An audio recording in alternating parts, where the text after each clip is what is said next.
Welcome to video podcast number 30, part 1. I'm actually going to make this a two-parter. Part 1, I'm going to leave on YouTube for free for 2, 3, 4 days. And then I'm going to transfer it over to my patreon.com page. And you'll have to be at least a $1 subscriber to see part 1. So today is what? Tuesday, July 25th. I'll probably transfer it over to Patreon either sometime Friday or Saturday morning or Saturday afternoon.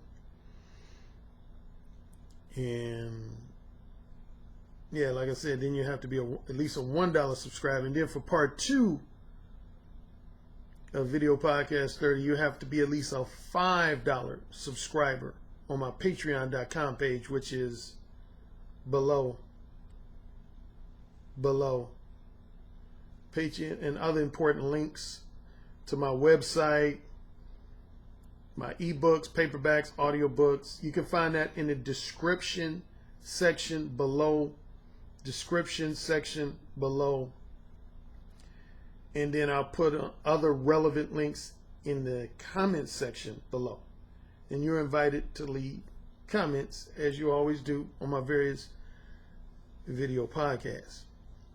Now, as you know, speaking of that, well, first of all, I want to give a big thanks to all my Patreon subscribers and financial supporters. I really appreciate you all. You know, I didn't even know what the hell Patreon.com a year ago from now, or even 6 months ago from now. I don't even know if I knew what the hell Patreon.com was. Another YouTube host turned me on to it. Kudos to him for turning me on to it. Yeah, I didn't know what Patreon was. And now I got, about 50 Patreon subscribers. Most of those accumulated in the last, 6 to 8 weeks. So I thank you all. And I have some people who send me financial donations via PayPal. I thank you all from the bottom of my heart. It's funny, I was doing my research on Patreon, man. There's some people, just like my last video podcast, I was talking about how there's YouTube hosts that got, 25,000 subscribers, 50,000 subscribers, 75,000 subscribers, 100,000+ subscribers. Man, there's people on Patreon that make over $5,000 a month, $10,000 a month, $15,000 a month, even some that make over $20,000 a month on Patreon, man. I always got to mess with my face. Excuse me. Burping over it. Oh, shoot. Speaking of burping. Shout out to my brother, man. My brother, Steven. I've been in search of this. This is my favorite flavor. My favorite flavor of Vitamin Water Zero. My last 2 videos, I didn't even hold up Vitamin Water Zero. I held up Bai, B-A-I. Because they've been selling out in my local grocery stores. But my brother's local grocery store, he called me and told me they had it nearby. He called the grocery store. They said they had some in stock. By the time I got to the grocery store, they only had 8 bottles left. 8. They had just stocked them full this morning, but by the time I got to the store, they only had 8 bottles left. So guess who purchased all 8 of those remaining bottles? You guessed it, yours truly. This is my favorite flavor. My close second is lemon squeeze, and my third is go-go mixed berry. But I'm telling you, I don't know if I'm contributing to it in my local area, or this just happens to be everybody's favorite flavor. But man, for the last few weeks, like I had a woman at my local grocery store. She actually said this. She said, I've never seen anything like it. That's her exact words. She said she's never seen a beverage, a specific flavor of a beverage, sell out as consistently as this flavor of Vitamin Water Zero sells out. Like within literally hours after they stock it, she said it's sold out. Within hours. And you see what happened with my brother's grocery store. They had just stocked this flavor full this morning. By the time I got there was only 8 bottles left. And I bought all 8 bottles. So I know whoever came right after me was like, motherfucker, who the fuck took all the bottles? You damn right I took them all. Shoot, excuse me.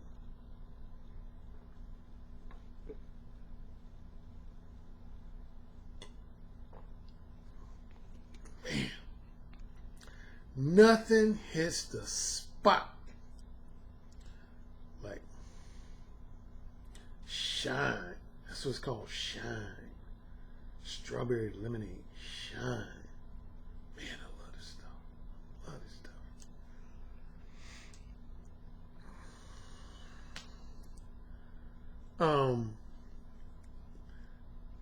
Had another pretty good month. It wasn't as good as May. You know, the month of May was my best month for audiobook sales ever. Like ever. June was pretty good. It was not, I don't think it was in my top 3. But it was good.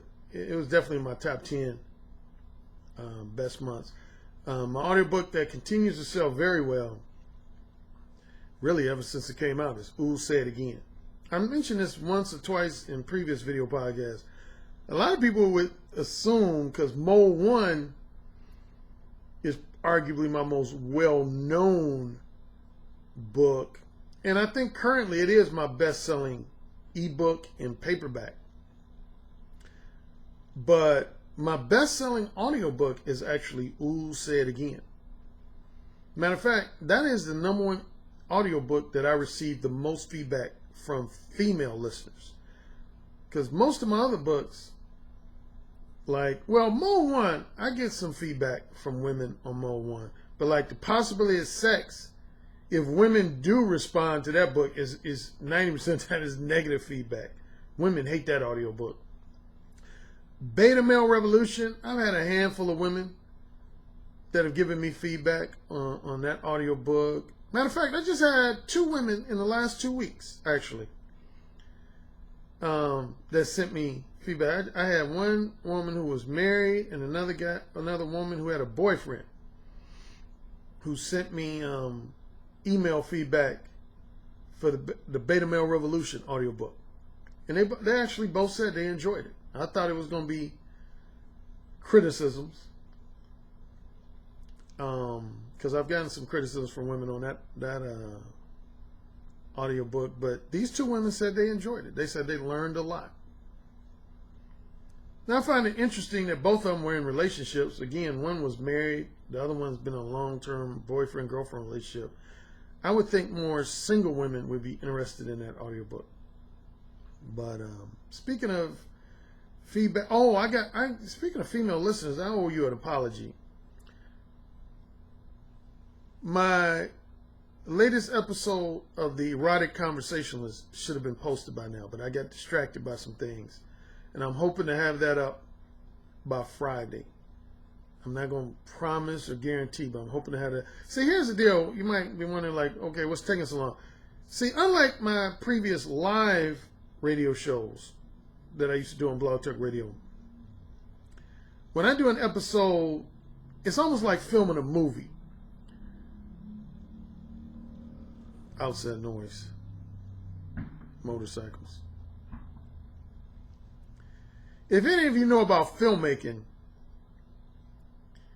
if you go to the movies and watch, say, a movie that's 2.5 hours long, you can best believe that the director of that movie has probably about 15 hours worth of footage. And I'm not really exaggerating too much. I mean, seriously. Most filmmakers, when most filmmakers shoot a movie, they shoot anywhere from 5 to 10 times as much footage as actually ends up in the movie. Like I just posted on my Facebook page how in 1989 I was in a movie with Gene Hackman and Tommy Lee Jones called The Package. You can go on IMDb, you'll see my name listed as an uncredited role in that movie. And the reason why it's uncredited is because the one line I had in there, Gene Hackman comes up to me and says, "Officer, where did the troops go?" And I say, "Sir, they went that way." But my line ended up on the, as they call it in Hollywood, the editing room floor. Yeah, but most directors, they shoot for like a 3-hour film, they're probably going to shoot like 20 hours worth of footage. And then they edit all that down. They have to decide what they want to keep in and what they want to edit out. I would say the same thing goes for like made for TV movies and a lot of, shows. So there's always more footage recorded than you see in the final product. Well, anyway, going back to my show, The Erotic Conversationalist, that's kind of what I do. Like, I'll usually record for a minimum of 2 to 2.5 hours, and sometimes as long as 3.5 to 4 hours.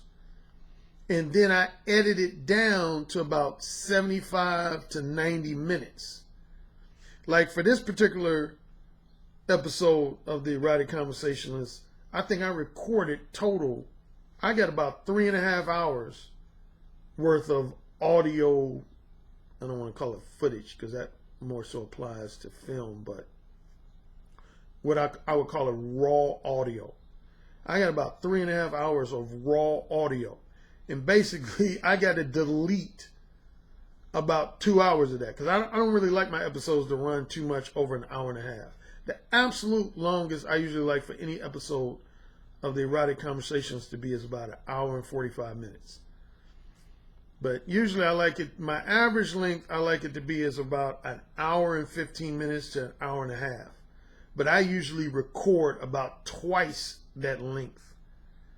So what I do is I listen through all the raw audio and decide, okay, do I want to keep this or do I want to throw it out? Do I want to keep this? Do I want to throw it out? Do I want to keep this? Do I want to throw it out? So anyway, we're not getting into any longer story than that. It's coming. Be patient. I know some of you are antsy, some of my female listeners, because that's who primarily listen to The Erotic Conversationalist is women. I get some feedback from men, but that's usually women who give me feedback on that. Now, speaking of feedback, and this is going to tie into my subject today.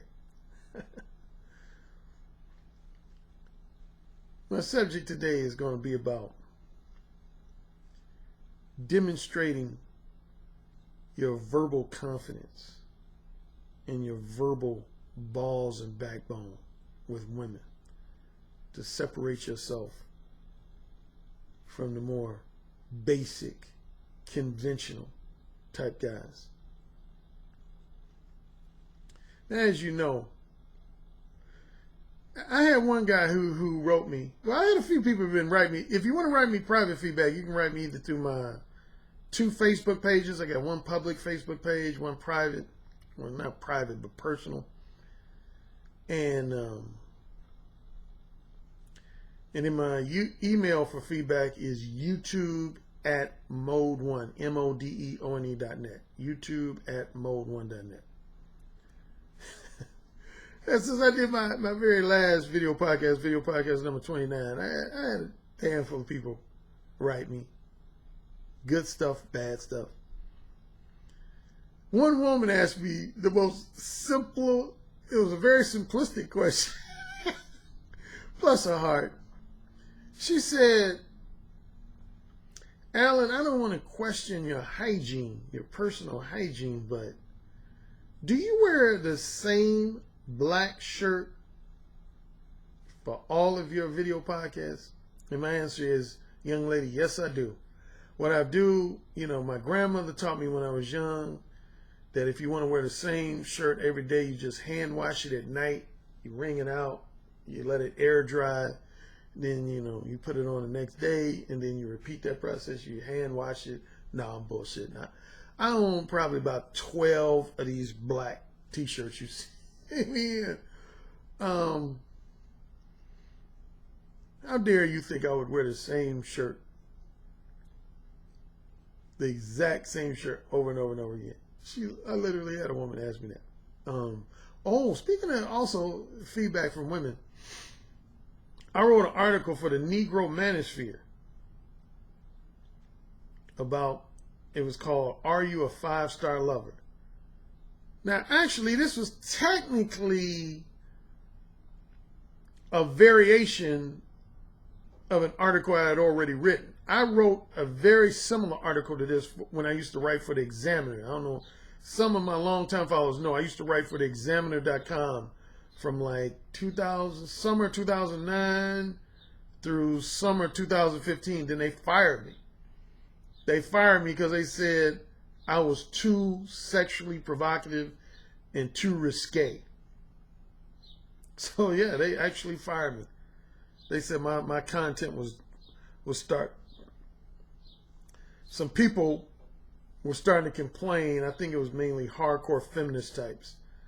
Said my content was too sexually provocative and too risque. So they fired me. Fuck them. And then guess what? Less than a year after they fired me, they went out of fucking business. Karma. Y'all always hear me talk about bad karma. My brother always talks about that, man. He would say when I was young, he would say, man, like if we went to a restaurant and they gave us bad customer service, he would say, man, karma's going to catch up with them. They're going to be out of business. And believe it or not, I'm not even joking, a lot of times that would happen. Like a lot of places that me and my brother went to where we got poor customer service, less than a year later, less than 2 years later, less than 3 years later, that company would be out of business. Karma's a motherfucker. But yeah, Examiner, they fired me, and less than a year later, they were out of business. And I wrote some damn good articles on the Examiner.com. I was literally, to toot my horn a bit, I was the top, I had the most viewed dating advice article of anybody. They had different people in different categories. Like some people covered movies, some people covered sports, politics, etc. And of course, my category was dating advice. Yeah, and of all the people who wrote dating advice articles, my last three, no less than my last 3 years writing for the Examiner, yeah, I had the most read column of all the people who had dating advice and relationship advice columns. Yeah, they fired me. Anyway, now when I wrote this similar article for the Examiner, it was interesting. I expected to get a lot of feedback from men, but surprisingly, I got more feedback and kudos from women. And same with so far this article I wrote for the Negro Manosphere on Monday. I've gotten way more private feedback from women than I have from men. The women love the article. I actually got a couple of criticisms from some men. Yeah, I had at least a couple guys, they wrote me, they didn't like that article. Like I had one guy who publicly wrote something in the comments section. He said something to the effect, men are the prize, and I feel like your article is giving women too much attention. Who cares what women think? Hey man, this relates to another feedback I got. I had a guy, he asked me a fair and valid question.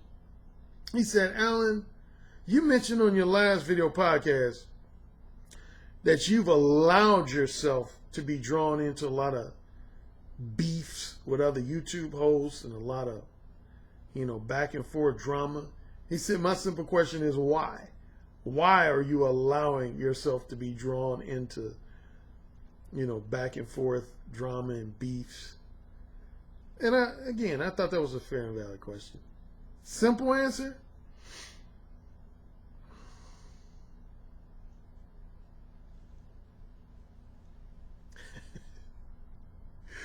If you know my history on it, I used to be on this message board called AskMen.com.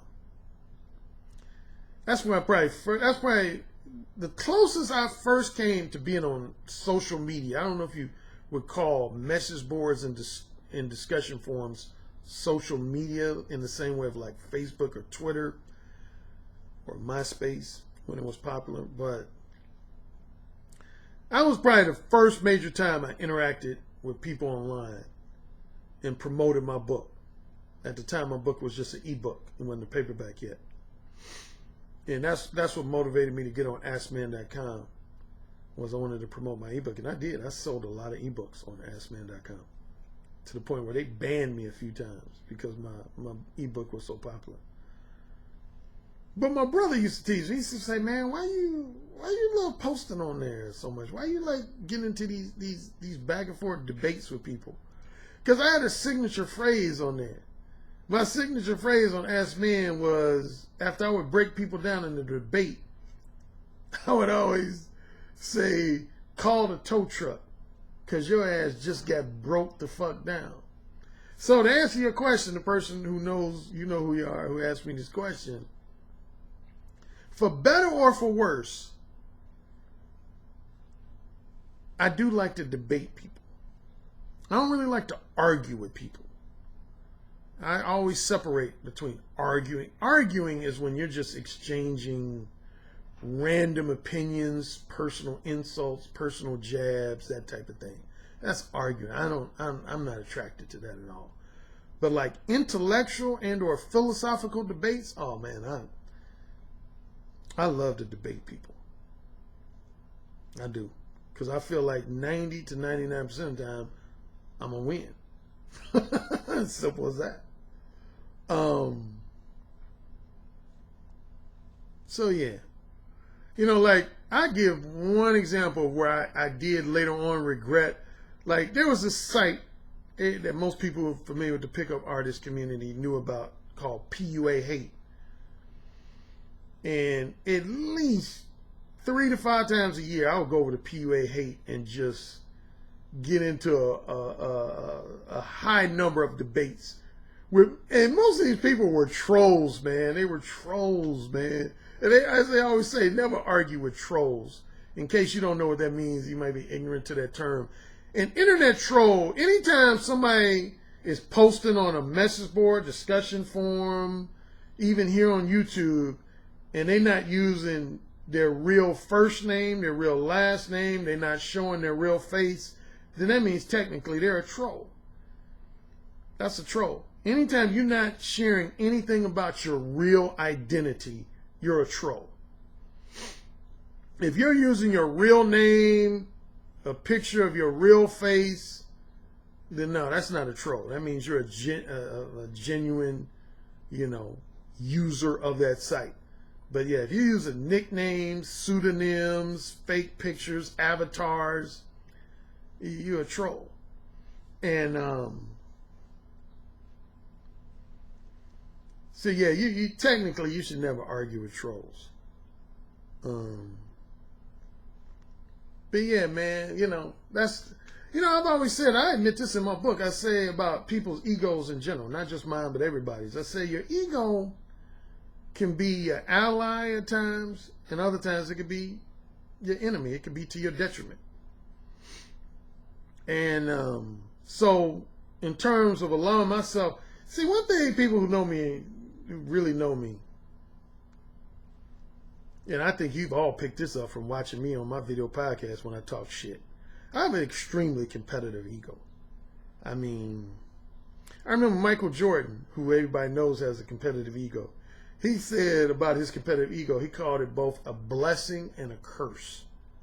He said, my competitive ego is simultaneously a blessing because it fuels me to reach my highest aspirations as a basketball player, but he said it's a curse. He said that the aspect of it he felt was a curse because he said he looks at almost every slight that's directed his way as some kind of personal attack against him. Like, Jordan is legendary for that. People said Kobe was like that. If you said anything about either one of them that even wasn't necessarily insult, they would take it as an insult. And they would use it as fuel for motivation. And I would put myself in that same category. you can almost call me Michael Jordan and Kobe Bryant with none of the basketball talent or athletic talent that they have. Like, as far as dating coaches go, yeah, my ego is on that level. I'm extreme. Like, I remember I used to play this video game called Madden. And I had this friend named DeMario. I'm still friends with him. I hope he doesn't mind me using his real name. But I remember my buddy DeMario. He lives in Vegas now. He used to live in L.A. And he said that about me. He said he would watch me play Madden against guys. He said, Alan, man, you're kind of deceptive. And I said, what do you mean? He said, you got this look about you where you seem like this kind of just easygoing, mild-mannered type guy. You don't even like seem, just looking at you, he said, you don't even seem like the type of guy that's ultra competitive or engages in a lot of heavy-duty trash talk with people. But he said, man, dude, when I watch you play Madden, it's like you become another person, man. He was like, dude, you get in dudes' faces. You be talking trash. You hate to lose. You're like ultra competitive. And I was like, oh yeah. Oh yeah. Always been that way. Always been that way. Yeah, shoot. When I used to play hoops when I was young, I don't play hoops. It's been a year since I played hoops, but I can name times I would almost get into fights with my closest friends. Because on the basketball court, before the game, after the game, me and my friends would be, like this. We would be buddies. But during the game, when my competitive nature would take over, oh, shoot. There was a few times I came within seconds of stealing on my own friends in their chalk. And that's just my competitive nature, man. I'm ultra competitive, man. I'm ultra competitive. Yeah. Yeah. So, if you didn't know that before, you know that now. And again, that contributes, for better or for worse, to why I allow myself to get drawn in a lot of times to what I would call needless or unnecessary debates with people. Yeah. I like to win. Speaking of that, see, this probably going to add more fuel. Speaking of this, also falls in the category of feedback from listeners. I had some guy, self-proclaimed MGTOW type. I couldn't tell by the name if this guy was black, white. He definitely wasn't Hispanic or Asian. But he had one of those, there's some names people have, like there's some names people can give me that I almost know immediately that they're black. Or there's other names I almost know immediately that they're white. Or some names I know immediately that they're Asian or Hispanic or Middle Eastern. Then there's other names that are so neutral and so general that I can't tell. Like, I use a fake name, like Bradley Williams. See, Bradley Williams, that would be a name that, just based on the email, I wouldn't know whether that is a black person or a white person. Because I know white people named Bradley. I know black people named Bradley. And definitely I know black people and white people with the last name Williams.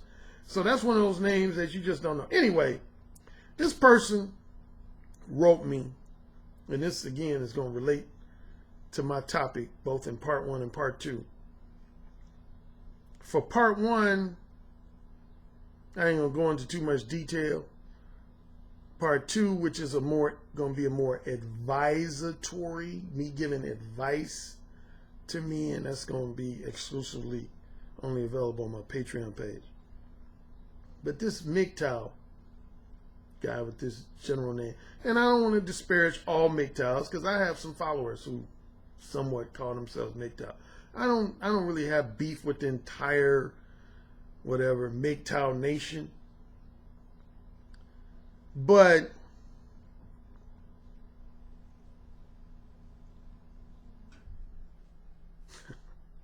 see, I was just talking about my competitive ego, and I was talking about that most of you know from watching my videos that, how I feel about people trying to trash talk with me.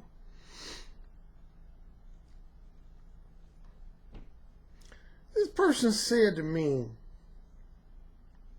because I've been telling you guys, and see, I don't want to revisit this drama that I was involved in, but not only among black YouTubers, but I think it's going on with some white YouTubers and maybe other nationalities. these kind of gender wars. You know, like I got this friend, I'm not going to say his name, but he knows who he is. He used to listen to my blog talk radio show. And he was one of the first ones to tell me, he was like, Alan, you know, in 2008, 2009, 2010, there was these major gender wars on YouTube. And then it went it was non-existent for a few years. And now they've been reignited over the last couple of years. Here's the number one. I don't give a fuck about no gender wars. Don't draw my name into that shit. I don't give a fuck about that shit.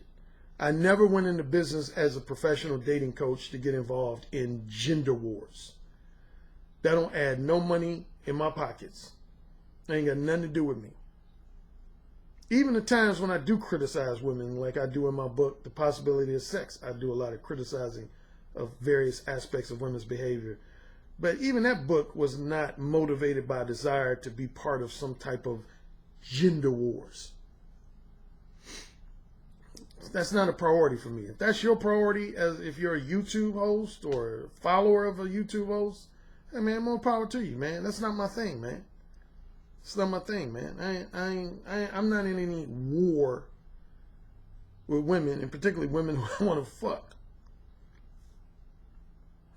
Now, along those lines, this guy tried to say, I'm going to be paraphrasing his words, so I don't have his email in front of me, but he said, Alan, you know, gave me some compliments, like, Alan, you know, I respect you, I've read, you know, a couple of your books, blah, blah, blah. But Alan, you have to admit, some of these guys who are criticizing you are right. You don't seem to have the balls to call out these women like, and he named a slew of other YouTube hosts, some of them black, some of them white, maybe some other of other races. I'm not going to name these guys, but he was like, you know, these guys, they go in on women, man. They're not scared to tell women. What am I about to say right now? What am I about to say? Look at me. Look at me. Look me in my eyes.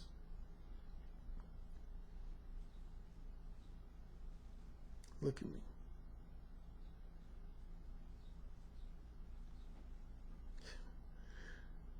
Now, you know I've done at least 2, 3, maybe even 4 video podcasts where I make the distinction between mode 1 behavior and mode 4. Okay? There's a big difference between. Now, these are 2 of my modes, out of my 4 modes of behavior and 4 modes of verbal communication. If there's 2 modes that I've repeatedly said that are kind of similar to each other, but at the same time very different from each other, is mode 1 and mode 4. They're similar in the fact that they both are representative of being what's known as verbally direct. You know, you're very direct in your manner of verbal expression. That's where they're very similar. Where they begin to differ is about what you're being verbally direct about. Mode 4 is when you're verbally direct with women about things like criticisms, particularly harsh criticisms, personal insults, personal jabs, antagonistic comments and statements that are coming from a place of anger, bitterness, frustration, misogyny, that sort of thing. That's mode 4. Okay? You understand that? Then you have mode 1. That's when you're being verbally direct with women about the fact that you want to fuck them. Or at minimum, that you want to date them. That you want to share their company in a romantic and or sexual manner. So this is what I'm going to say, and I'm going to try to leave it alone, but again, I was just talking about my competitive ego, and I allow myself to get drawn into stuff. This person went on to say that something to the effect of, Alan, you have to be honest and agree with some of the criticisms that you don't go in on women the way some of these other guys do, and you would have to give them credit. They're being more mode one about criticizing these women than you are.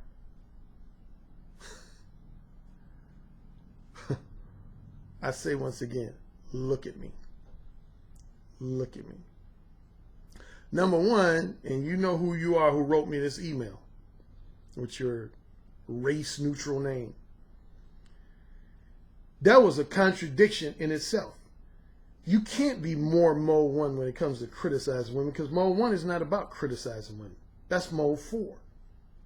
Okay? I need you to understand that. If you're being verbally direct with women about anything that centers around criticisms, that's not mode 1. That's mode 4. So what you meant to say is that there's some other YouTube hosts that are more mode 4 than me. And if that is your criticism of me, I'll concede that. Shit, I know a lot of YouTube hosts that are more mode 4 than I am. So if you're talking about being verbally direct in a harsh, critical manner, insulting manner, antagonistic manner, yeah, shit, I won't deny that. There's at least a half a dozen YouTube hosts I know about that will go in on women as far as criticizing them, insulting them, antagonizing them, that sort of thing. So yeah, when it comes to other guys being more mode 4 than me, oh, for sure. No argument from me.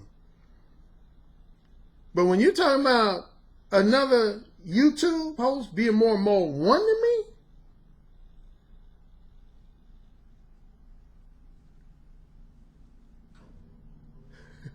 I'm pausing right now because I'm attempting to keep my ego in check.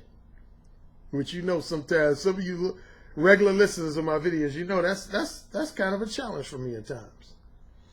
Because sometimes I'll give you an example, man.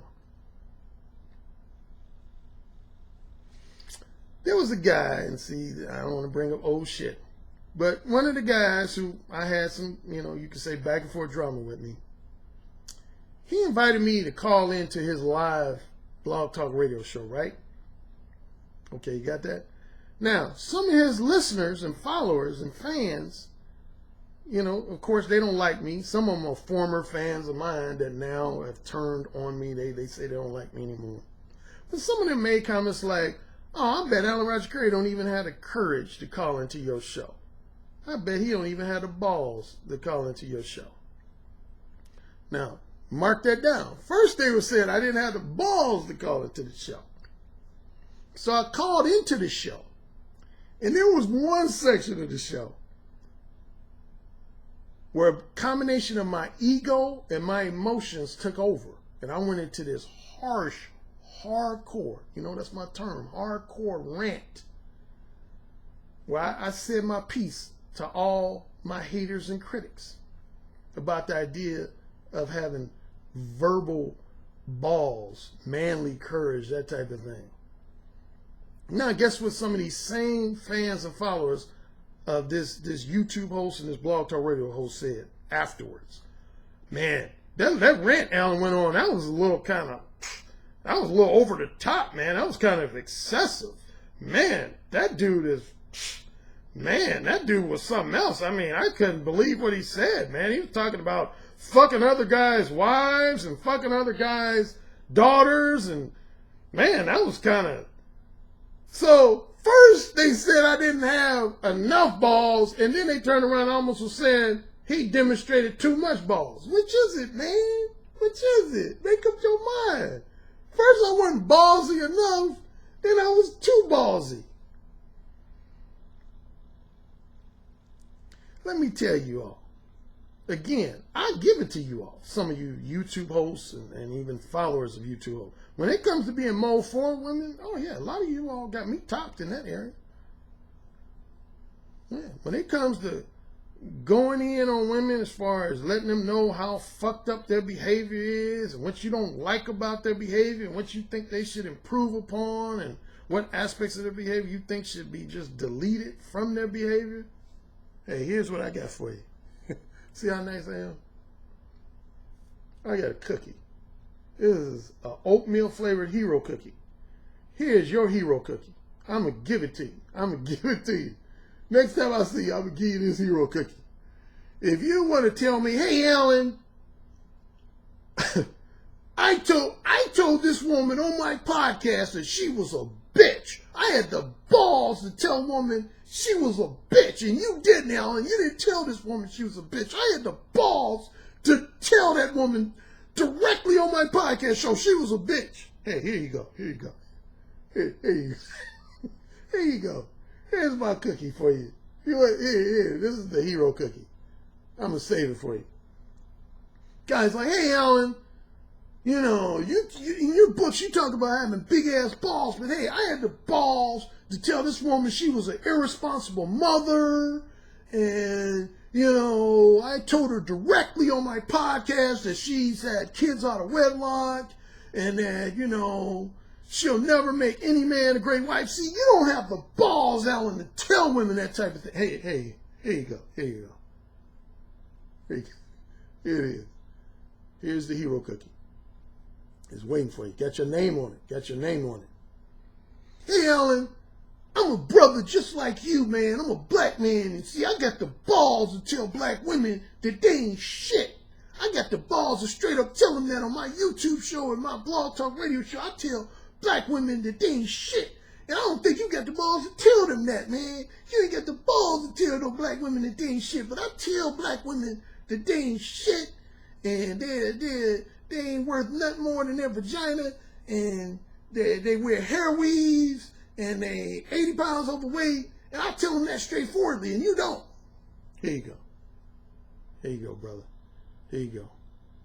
Get your name right on it. Here you go. Here you go. Here you go. Your hero cookie. Put your name on it. I call it the Mole 4 hero cookie. Here you go. So like I said, I wish I had a white flag. Okay, I got this paper towel. This is my white flag. When it comes to Mole 4, hey man, you guys got me beat. I'm waving my white flag. You do. You guys got me beat. I can't hang with a lot of you guys. When it comes to being Mole 4 with women, I will confess and concede. There's some of you guys, I am not on your level. Okay? That's the good news for you. Now, here's the bad news for you. And again, this is where, Alan Roger Currie, you know my ego. You know it's going to come out. At least a little bit. At least a little bit. When it comes to being Mole 1 with women, truly Mole 1, what Mole 1 represents, ain't none of y'all motherfuckers on my level. None of y'all on my level. Did you hear me say that? Let me repeat it. Ain't none of y'all on my level. Not even close. Not even close. Y'all is about as close to my level being Mole 1 as I am to shooting basketballs like Steph Curry. That's about how close you are to my level. Okay? Now look at me when I'm saying this. Look at me, son. You ain't close to my motherfucking level when it comes to being Mole 1. Don't even pretend that you are. Don't even have delusions that you're on my level. I will fade all y'all. Shit. I'm like Muhammad Ali when he declared himself the greatest. When I came out with my book, Ooh, Say It Again, you know what I was declaring with that book? I was declaring that I'm the baddest motherfucker on this planet when it comes to talking dirty to women and getting women's pussy wet with my voice and my conversation skills. I declared that.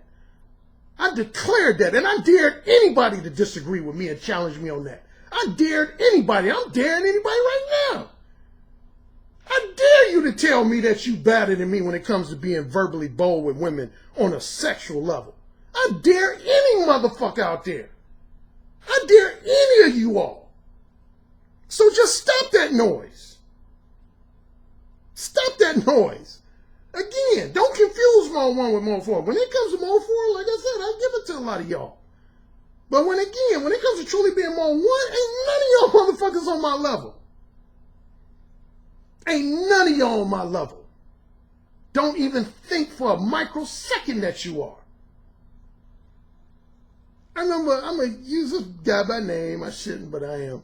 But I mentioned him a couple times before. There was a former collaborator of mine. His name is Sasha Dagang. He's a fairly well-known dating coach, pickup artist. Matter of fact, he's very well-known internationally. He might be just as well-known, if not slightly more well-known than me internationally. But as you know, I participated in 4 events that he organized that were known as the Direct Dating Summits. And the very first one was in London in November 2010.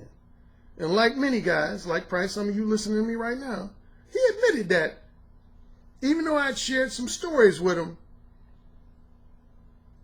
he admitted later that he was still kind of skeptical. Like, I think Alan might be a guy who is better at talking the talk than he is at walking the walk. Until he actually hung around me in London. And I'm going to quote him, and I hope he doesn't mind, but he told me in front of people, so it ain't like he's just said this privately to me, but he told me in front of a couple people. After he hung around me in person, he acknowledged, he said, Alan, dude, I thought some of your macho bravado about how verbally bold you are was kind of like just hype talk. But he said after hanging around you and witnessing you in action, he said, I can say without hesitation, there's no man I've ever been around in my life that's as verbally bold with women as you are. No man. He said, I don't even know if there's a guy that's a close second.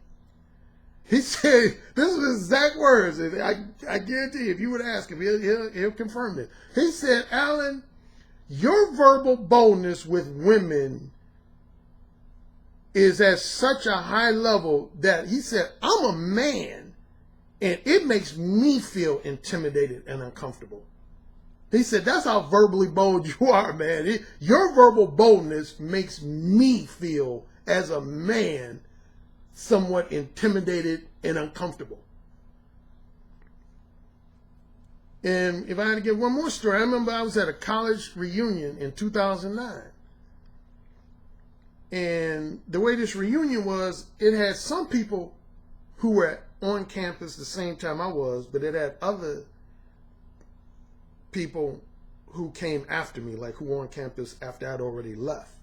And so some younger frat brothers was around me, and they had heard stories about me, but they had never seen me actually in action.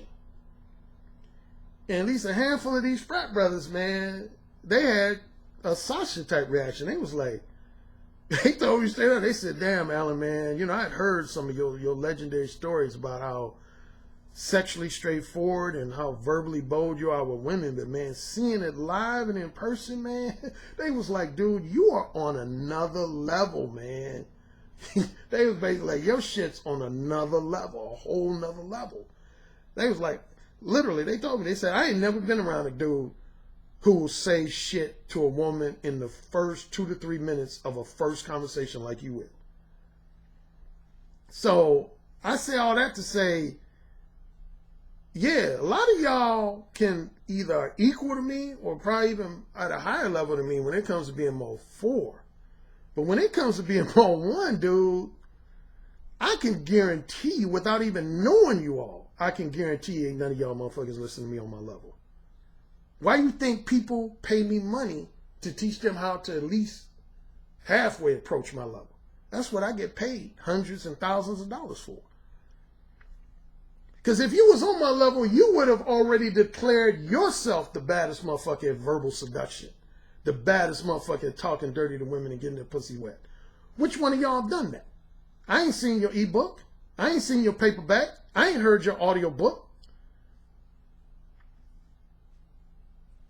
I ain't seen you do a show similar to the Erotic Conversationalist, where you got not only single women playing with their pussies, but you got women who are married, engaged to be married, and got boyfriends playing with their pussies for you. All you got to do is go in my archives on Blog Talk Radio. Shoot, I ain't going to say this woman's name out of respect because she's about to be married, but there's a woman I interviewed in December 2015. Dude, she was in a relationship. I interviewed her on live radio, and I was talking about fucking her on top of her boyfriend's face. I said I would make him my cuckold. How many of y'all got the balls to do that? Have you done that? Have you done that? Have you done that? Huh? Y'all want to brag about how verbally bold y'all on y'all YouTube podcast, y'all Blog Talk Radio? How many of y'all made a woman play with her pussy on live radio, and even more so with her husband or boyfriend in the fucking room? Huh? How many of y'all done that? Raise your hand in my comment section if you've done that. If you got the balls to call a married woman and have her husband answer the phone and you say, give the phone to your wife while I make her play with her pussy. How many of you have done that? Raise your hand in the comment section. How many of you have looked the guy face to face and told that guy that his girlfriend's lips and tongues was on your dick the other night? Huh? Raise your hand in the comment section. Told a woman right in front of her mother, told her mother that you was going to fuck her daughter to her face. How many of you all done that? You got the balls to do that. Let me shut up. But don't even challenge me in the area of mode 1. You can challenge me when it comes to being mode 2. There's a lot of you guys who are more mode 2 than I am. There's a lot of you guys who are definitely more mode 3 than I am. And again, there's a lot of you all here on YouTube that are more mode 4 than I am. And it does take some degree of balls to be mode 4 with women. So I'll give you that. It takes some degree of balls to be mode 4. But honestly, mode 4 to me is not as much about balls as it is just about having a high degree of anger inside. You got this burning anger, bitterness, resentment, frustration inside. That's more of a fuel that what fuels guys to be mode 4. I mean, everybody when they're angry can have a verbal outburst where they say some really straightforward shit. Anybody can do that. I mean, seriously, that ain't, to me, that's not that much of a challenge. But I'll go ahead and give you guys at least a little bit of kudos, but realistically, that's not that big of a challenge. So for all you guys write me, like the guy who wrote me this email, acting like it takes really big balls to criticize women, insult women, call them out on what's fucked up about their behavior, again, I say, here you go. Here you go. Here's your cookie. But I'm going to tell you what takes bigger balls. And this is going to lead me to conclude part 1, and then I'm going to go into part 2 of balls and backbone on a more in a manner of giving advice. But see, it takes big ass balls to say straightforward shit when you ain't got nothing that you angry about. Now, I've shared a lot of stories over the years, and even on some on this video podcast, but there's a lot of stories y'all don't know about that people close to me do. And I'm not hesitant to say, a lot of my stories under the category of big ass balls and verbal boldness are fucking legendary. I've opened up conversations with women by saying, I cannot wait to slide my dick into your mouth. That's how I've opened up a conversation. Have you? Have you ever been that bold to open up a conversation? And I ain't talking about no ugly skank in some low-class nightclub. I'm talking about a bitch that looks like Apollonia from Purple Rain type level women. That's what I'm talking about. I'm talking about chicks that look like the deceased Denise Matthews, a.k.a. Vanity from Vanity 6 type looking chicks. I'm talking about 7s, 8s, 9s, and even a few 10s. That's what I'm talking about. That's what I'm talking about.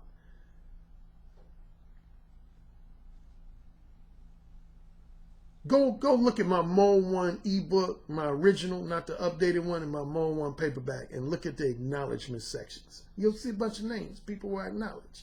You know what that means? That just about all those people, they've seen me in real life. See, if I was just talking shit, and I'm on social media like Twitter and Facebook, I would have somebody call me out. Like somebody went to high school with me, somebody went to college with me, somebody who's interacted with me in real life. They'd be like, come on, Alan. You know you exaggerate. You know you lying. You ain't did this. You ain't said that. You ain't seduced this woman that quick. I'm asking you all.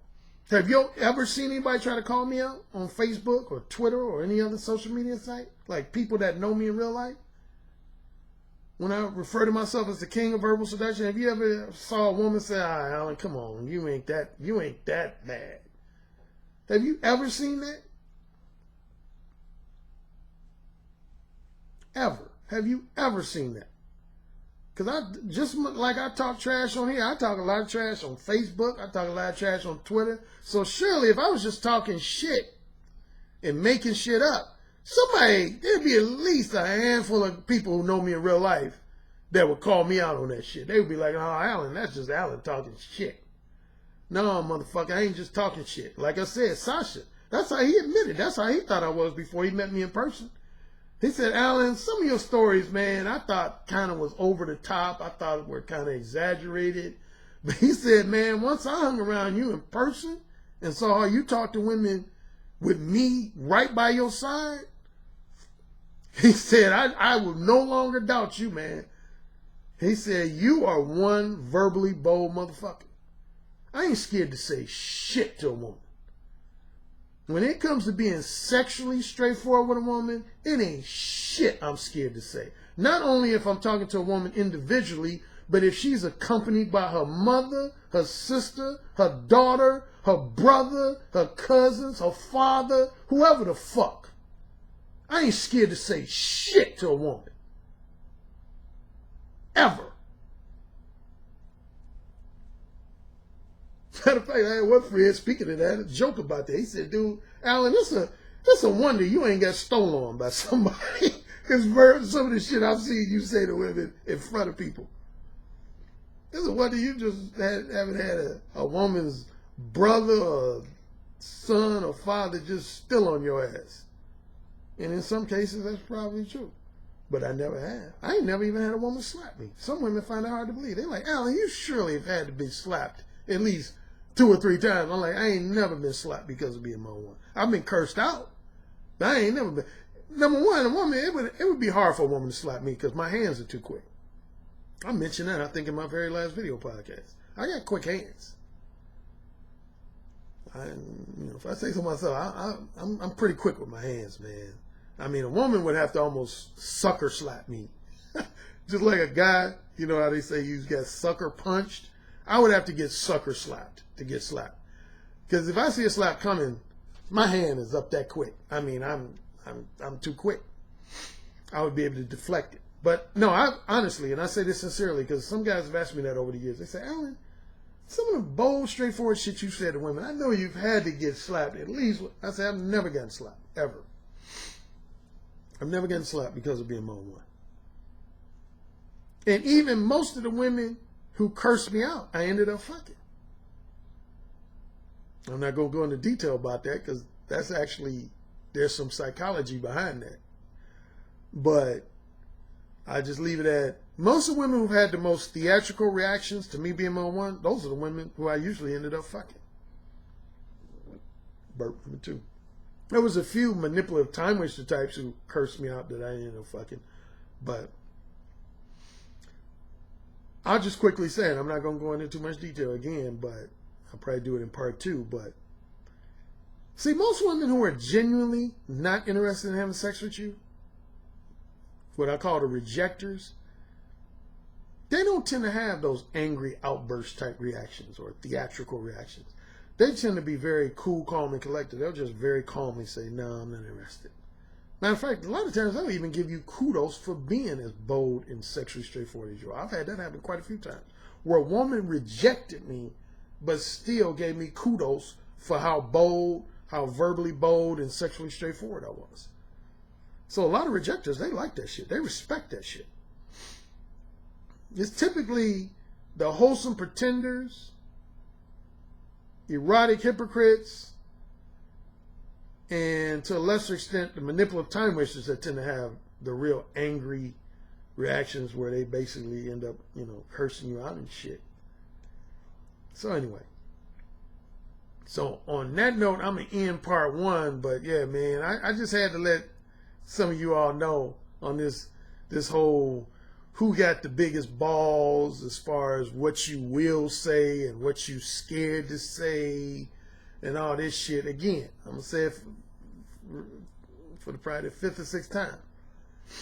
Distinguishing mode 1 from mode 4.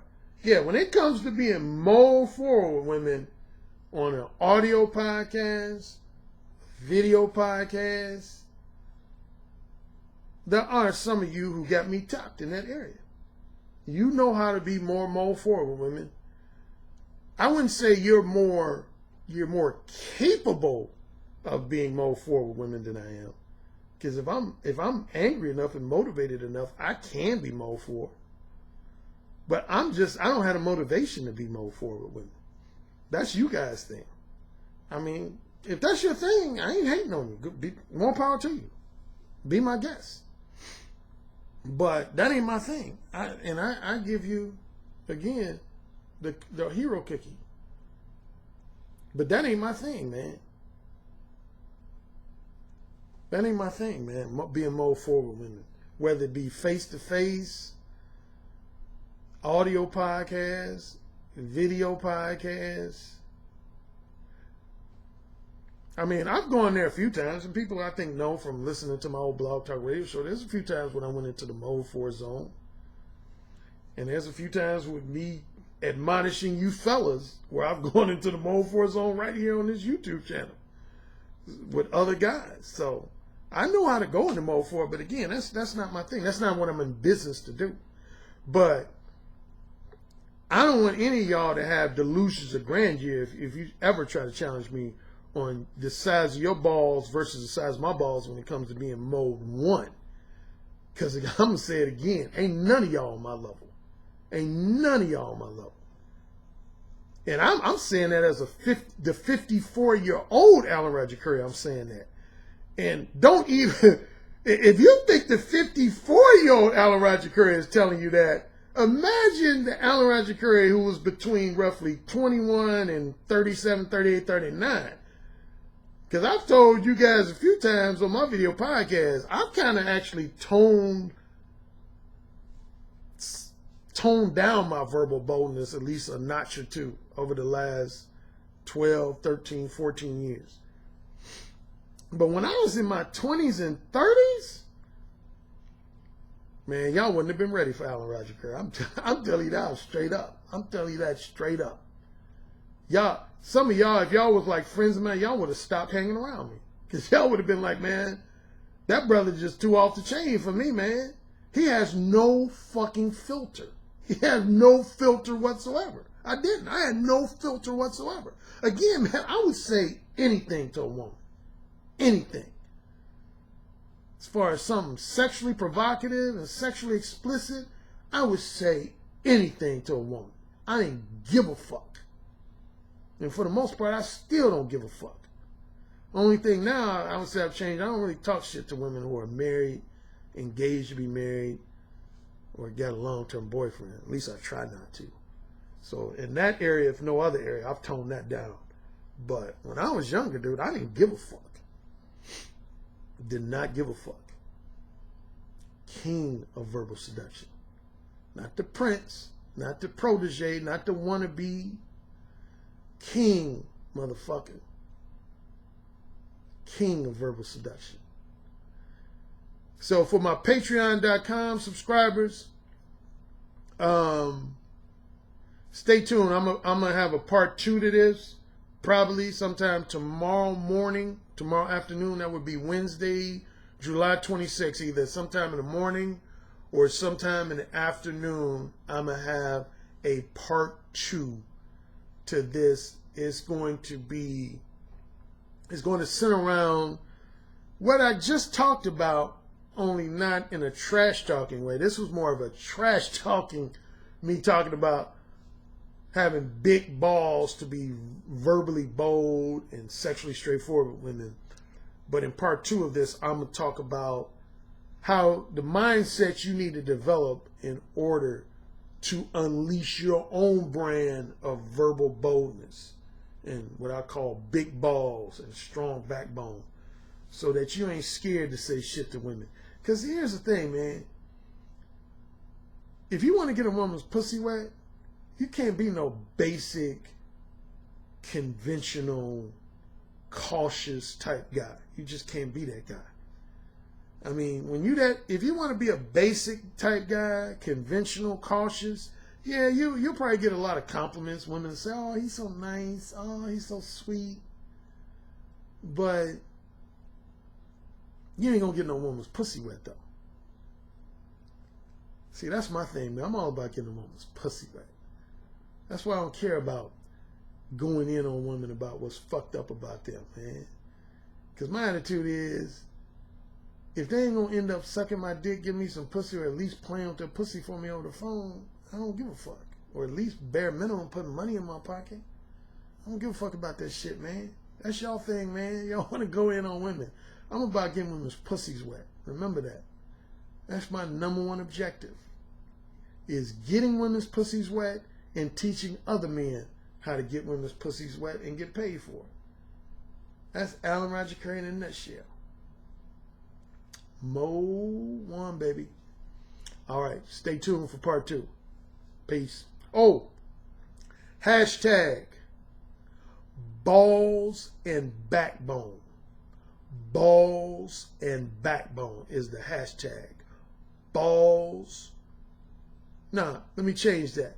Big ass balls and backbone. Yeah. Big ass balls and backbone.